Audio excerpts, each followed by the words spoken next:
দেখেন সাতক্ষীরা জামাতের লোক মেয়ে সহ এখানে ধরা খাইছে। এই যে মুরব্বী মেয়ে সহ ধরা খাইছে জামাতের লোক। আপনি অন্যায় করছেন, হ্যাঁ আপনি অন্যায় করছেন। আপনি একজন জামাত হয়ে কিভাবে কাজটা করলেন মেয়ের লোক লিয়া?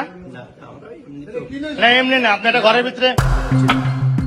একটি ভিডিও, তারপর আরেকটি ভিডিও, সামাজিক যোগাযোগ মাধ্যমে একের পর এক ছড়িয়ে পড়া অন্তরঙ্গ মুহূর্তের দৃশ্য ঘিরে তুমুল আলোচনা সমালোচনার মুখে পড়েছেন সাতক্ষীরা ৪ আসনের সংসদ সদস্য ও জামায়াতে ইসলামীর নেতা গাজী নজরুল ইসলাম। তবে নীরব না থেকে নিজেই সামনে এসে দিয়েছেন ব্যাখ্যা, যার পরপরই আলোচনায় এসেছে নতুন কিছু তথ্য। One parcel, more ways to send. Pathao parcel has expanded. Explore the new parcel. ভাই আমরা একটু পরে বিবৃতি দিচ্ছি, আপনার ডিপার্টমেন্ট করে। এটা স্বামী স্ত্রীর সম্পর্ক, এটা ষড়যন্ত্রমূলক চক্রান্তমূলক।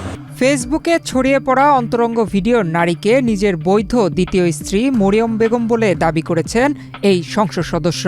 এক পোস্টে তিনি জানান, ব্যক্তিগত প্রতিহিংসা থেকে তার গাড়ি চালক এই ভিডিও সামাজিক মাধ্যমে ছড়িয়ে দিয়েছে। তবে বিষয়টি সেখানেই থেমে থাকেনি।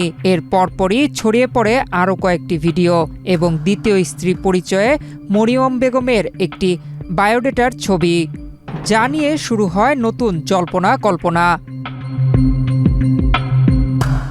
এরই মধ্যে পুরো ঘটনা ঘিরে প্রকাশ্যে এসেছেন গাজী নজরুল ইসলামের 2 স্ত্রী। পৃথক ভিডিও বার্তায় নিজেদের অবস্থান তুলে ধরে পারিবারিক সম্পর্ক ও ভিডিও ফাঁসের বিষয়ে বক্তব্য দেন তারা। আসসালামু আলাইকুম, আমি মাকসুদা ইসলাম, আমার স্বামী গাজী নজরুল ইসলাম শহীদ মরিয়মের সাথে বিবাহ হয়েছে, এটা নিয়ে যারা কুৎসলটাস তীব্র প্রতিবাদ জানে।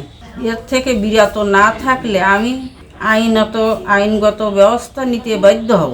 আসসালামু আলাইকুম, সকলের উদ্দেশ্যে বলতে চাই যে যেটা করা হয়েছে সেটা ষড়যন্ত্র করা হয়েছে, আর আমরা যেটা করছি সেটা বৈধ স্বামী স্ত্রী হিসেবে করছি। আর যেটা করা হয়েছে এটা ষড়যন্ত্র করে কিছু মানুষ হেনস্থ করার জন্য, সম্মানহানি করার জন্য এটা করছে।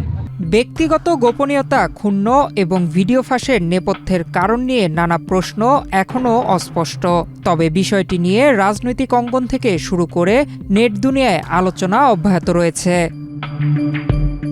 নয়ন বিশ্বাস, বাংলাদেশ প্রতিদিন।